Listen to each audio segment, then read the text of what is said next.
Hey everyone, it's Joe here from Financially Savvy, back with an update on my finances for the whole year of 2022. For anyone who doesn't follow me, I post one of these videos every single month just to keep myself accountable to you guys, really show you that I'm practicing what I preach when it comes to personal finance, discipline, and good money management.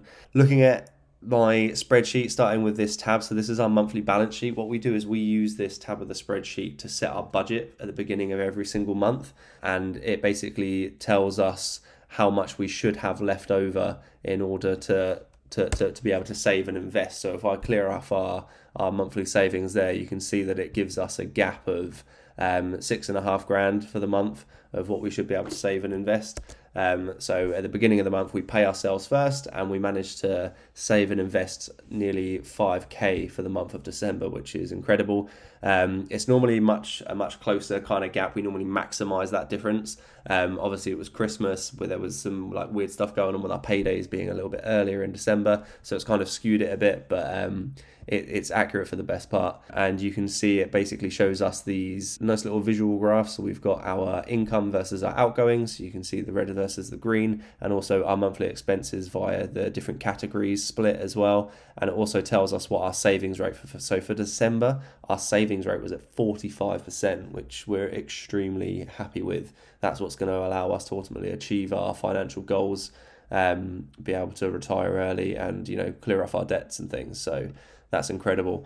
So looking at the full picture for the entire year. So basically, whenever I have something happen in the monthly balance sheet, such as, costs for a holiday, so we had a trip somewhere local in the UK in December, or gifts, obviously in December we were buying presents as well. We had actually saved for that throughout the year as well. So you can see over here in the income, we've got savings transfers into the account from money that we'd saved for Christmas. So we accumulated zero debt in November and December, which is awesome. But whenever we get those yearly costs, such as gifts or holidays, we put those into the yearly expenses tab. And what that allows us to do is to keep track of the full cost for the entire year of how much we've spent on things like holidays, gifts, insurances. You can see here, for example, for holidays, we spent £12,000 on holidays throughout the course of 2022. And for gifts, we spent just under 2k for all of our, birthdays, anniversaries, Christmases, all that good stuff. And then we're able to see what our income is versus our outgoings for the entire year. So you can see we bought in just over 98,000, and our outgoings, including our savings and investments, were 97k. Our average savings rate for the entire year was at 37%. Now our target is 30%, so obviously we're thrilled with that. You can see on the next tab what that has allowed us to do. So I won't go into too much detail. I'll post another video later in the month on how to calculate your FI number and how to figure out how early you can retire. But basically what this is showing us is that by the age of basically 32, which is my age now, I have the option to leave work and work full time on my business that I've built outside of work if I want to. And by age 40, if I keep up with my investments as I plan to do, I will be completely work optional.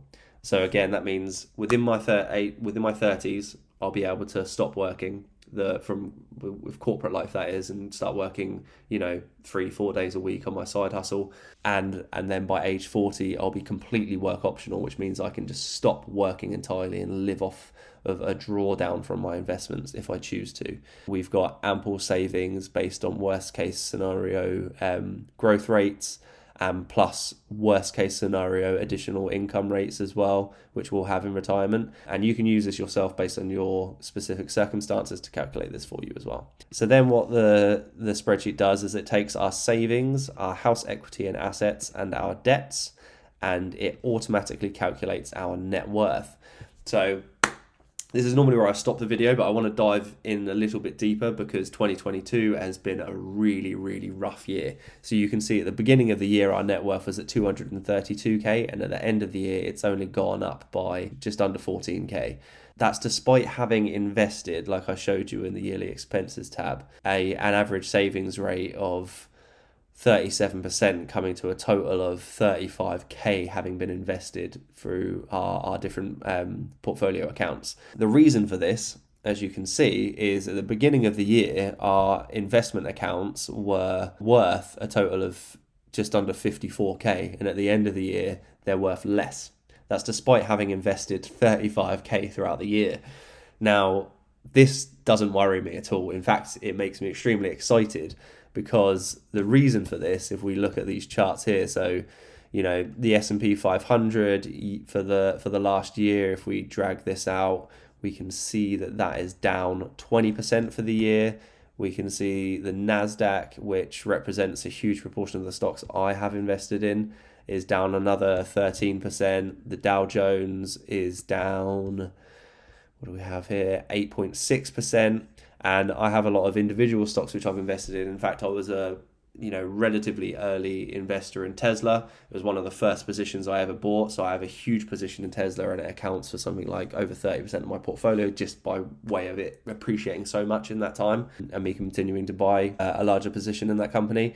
It being down like 70% for the year has obviously had a huge impact on my portfolio, but I've continued to buy many stocks, including Tesla. And these are stocks that, are worth, in terms of their stock price today, the same price as they were trading at 2, 3, sometimes 5+ years ago, despite being, 2, 3, 5, 10 times the size, or generating 3, 5, 10 times the amount of revenue.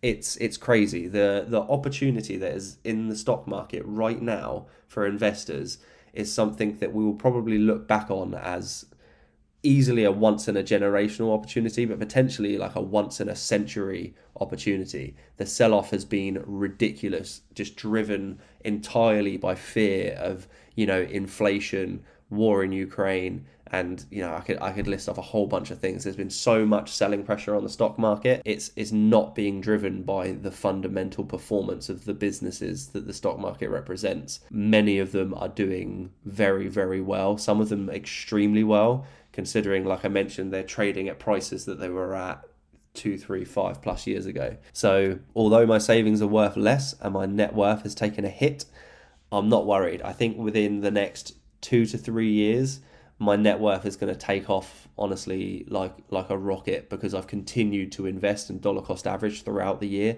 I've got extremely strong cost bases on so many positions in my portfolio right now that I'm honestly not worried at all. The other reason my net worth has taken a hit is because I've invested around 4.5k into my business from my personal investments. This is something that's going to enable me to grow that business that I've built outside of my 9 to 5. Which is ultimately going to enable me to leave my 9 to 5 at some point, within the next couple of years. That's a complete roundup for the year, complete transparency, complete honesty. I'm showing you all the figures here. My net worth for the year is up, but only slightly. My savings and investments for the year are without a doubt down. There's no getting around that. House equity and assets, the house has appreciated in value throughout the year, but it's starting to come down now, so that's had a slight impact towards the back end of the year on my net worth as well. Debts are coming down, and now we're past December, and the season of giving. We're going to be working on completely eliminating these debts in the first few months of next year. If you're not tracking your finances already, I highly recommend it. Our net worth has grown from minus 40k when we had like 350k of debt, and that's pounds, by the way, so upwards of $400,000 worth of debt 4 years ago, to a net worth now of 245k. So our net worth is up nearly 290k in 4 years. It's barely moved this year, but within the next 2 to 3 years, I can see us crossing well over 400, potentially £500,000 in net worth as we continue to invest 20 to 30k a year, whilst the markets are down. Once they start taking off again, which they will, we're going to be in great stead. And we're able to do this, we're able to invest so much because we track our finances this way, because we're able to maximize that difference between how much we earn and how much we spend, and we ensure that we invest that delta. It's enabled us to invest a huge amount of money, which is ultimately going to enable us to retire early, escape our 9 to 5s, build a nest egg for our daughter, clear off all of our debts. So obviously I highly recommend you go and do it. If you need any help, please reach out.